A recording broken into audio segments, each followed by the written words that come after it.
हैं बाजार में शानदार तेजी का माहौल और उस तेजी को पकड़ने वाले सही समय पे भसीन साहब हमारे साथ जुड़ चुके हैं।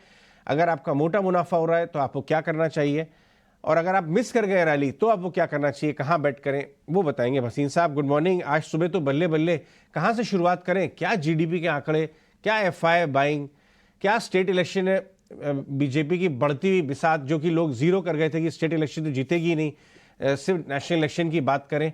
कहीं ना कहीं ये सारी चीजें बुल्स को बहुत ज्यादा मजबूती दे रही हैं। Good morning Ajay ji. बिल्कुल आपने ये नहीं जिक्र किया था, US markets had the best month of the year. US GDP has beaten all estimates. कहां गए फेड, कहां गए मंदी वाले? अरे 18,800 से 20,100 हो गया और 20,300, एक महीना नहीं लगा अजय जी। और उस समय हौसला चाहिए, ताकत चाहिए और कन्विक्शन चाहिए।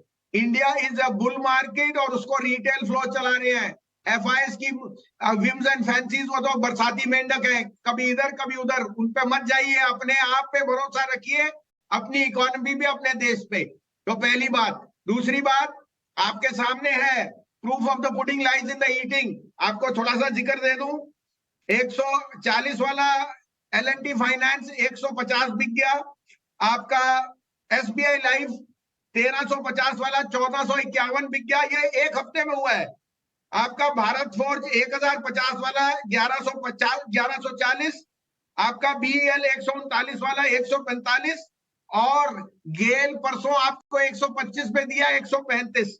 उसके अलावा न्यू इंडिया इंश्योरेंस 205 वाला 253। इसे कहते हैं रिटर्न्स और इसे कहते हैं पार्टिसिपेशन। ईटी नाउ स्वदेश देखिए, मुझे देखिए, अजय जी को देखिए, प्रियंका को देखिए और पैसा कमाइए।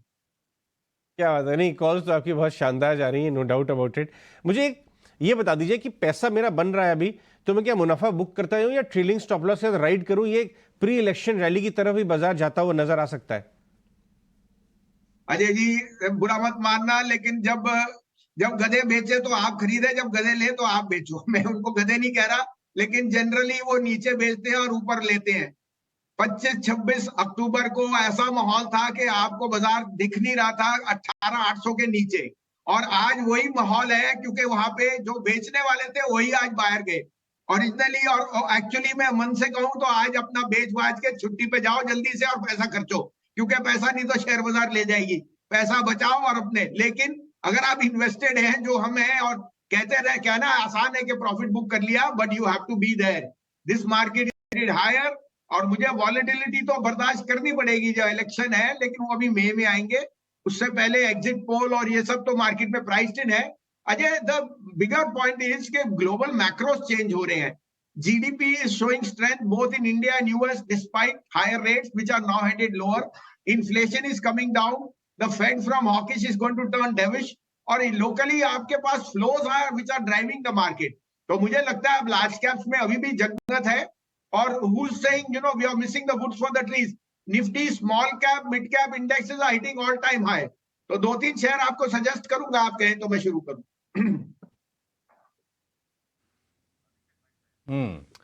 वसीम साहब नमस्कार। मतलब आपका कन्विक्शन जो है सर ना, मतलब ऐसा लगता है कि कई बार आप जब ऑन एयर आते होंगे तो मंदी वाले ना कान में उंगली डाल के बैठ जाते होंगे। लेकिन ये बताइए सर, शेयर क्या होगा आज के लिए, कहां पर आपका कन्विक्शन है? मैं कहना भूल गया अभिषेक, आपको देखना चाहिए। आप तो मूर्ति हो स्थिरता की, और हमेशा ही आप एटलीस्ट स्माइल तो करते हो। मंदी तेजी तो आती रहेगी, लेकिन अगर माल ही नहीं है तो मैं कमाऊंगा कैसे? तो दूसरी बात यह है, कन्विक्शन रखना सबसे जरूरी है। I am bullish on India as a patriot and as a bull, because India में ही ग्रोथ है, हमें कहां दूसरी जगह दिख रही है। तो आज के दोनों मेरे बैंक शॉर्ट पिक्स है। फेडरल बैंक, जो आपको पता है गोल्ड लोन में one of the best performing banks, उसका मार्केट शेयर गेन हो रहा है। उसके NIMs have been the highest. 143.50 का स्टॉप लॉस रखिए, 47.5 में लीजिए, 160 का टारगेट। दूसरा पीएनबी, पीएनबी के रिजल्ट्स बहुत शानदार थे और मुझे लगता है मिस्टर गोयल ने तो टर्न अराउंड कर दिया। मैं प्रियंका को 35-40 रुपए में कहता था और प्रियंका भी उदास होती थी, चल नहीं रहा था, लेकिन जब चला तो रुका नहीं। अब तो ये 85 रुपए जाएगा और आप स्टॉप लॉस 83 और 85 का टारगेट है, स्टॉप लॉस 76.50 लग सकते हैं। थर्ड मैं कहूंगा SW सोलर, ये मैंने पहले भी कहा है, शेयर परफॉर्म किया लेकिन फिर आ गया because of external reason. Extraneous reason ये थे कि उनकी बैंक गारंटी एनकैश हो गई, तो लोकल डेट में जो सर्विसिंग थी उसमें ढील आ गई। उसमें ओरिजिनल प्रमोटर ने इंडेमनिटी दी हुई थी कि they will give you back the money. उसमें से आधा पैसा आ गया, आधा लेटर आ गई है that in the next 3 days they will pay back. उससे उनकी liability on the debt side खत्म होती है। 1000 करोड़ का डेट अभी भी है for which they are raising equity, लेकिन उनके पास $2.5 बिलियन का नाइजीरिया के गवर्नमेंट के साथ कॉन्ट्रैक्ट इन द मेकिंग है। Already president of Nigeria assign that. वो आपको सिंपल 11-12% की MEP पे आप लगाइए, क्या बुक बनेगी। पेरेंट ने अभी ₹1 का ऑर्डर नहीं दिया, जबकि वो 35 गीगावाट की बात कर रहा है। तो ये शेयर अगले 2 साल में 3 गुना भी हो जाए तो मुझे कोई अचंभा नहीं है। ₹750 का टारगेट रखिए, होपफुली तो अगले साल, नहीं तो उसके बाद। लेकिन ये शेयर होना आपके पोर्टफोलियो में जरूरी है। क्वार्टरली नंबर मत टैग करिए। ये एक हिडन हॉर्स है जो ऐसा घोड़ा चलेगा कि सब रह जाएंगे।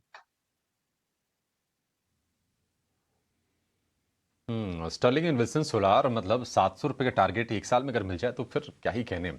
कन्विक्शन बहुत ही स्ट्रांग इस शेयर पर। स्टर्लिंग एंड विल्सन सोलार और दूसरे जो 2 शेयर हैं वो बैंकिंग स्टॉक्स हैं। PNB पर तो लंबे समय से कन्विक्शन है भसीन साहब का, और अगर हाल फिलहाल की भी अगर हम देखेंगे रिकमेंडेशन को, तो ₹70 से नीचे के भाव से जब रिकमेंड कर रहे हैं भसीन साहब इसको, और अच्छे से रिवॉर्ड भी किया है जो ट्रेडर्स हैं उनको भी, और निवेशक हैं उनकी तो खैर बात ही छोड़ दीजिए।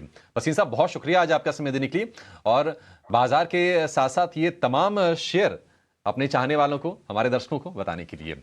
आगे बढ़ेंगे यहां से, और TCS का बायबैक आज से खुल रहा है। सनी 19% का प्रीमियम है, 17,000 करोड़ रुपए की साइज। हालांकि जो हम कैलकुलेशन कर रहे थे उसके हिसाब से बहुत ज्यादा एक्सेप्टेंस रेशियो नहीं होगी, लेकिन आप ये बताइए कि क्या इस बायबैक में शेयर टेंडर करने हैं, क्योंकि 4,150 रुपए का भाव है फिलहाल, 3,500 रुपए के नीचे ये शेयर ट्रेड कर रहा है।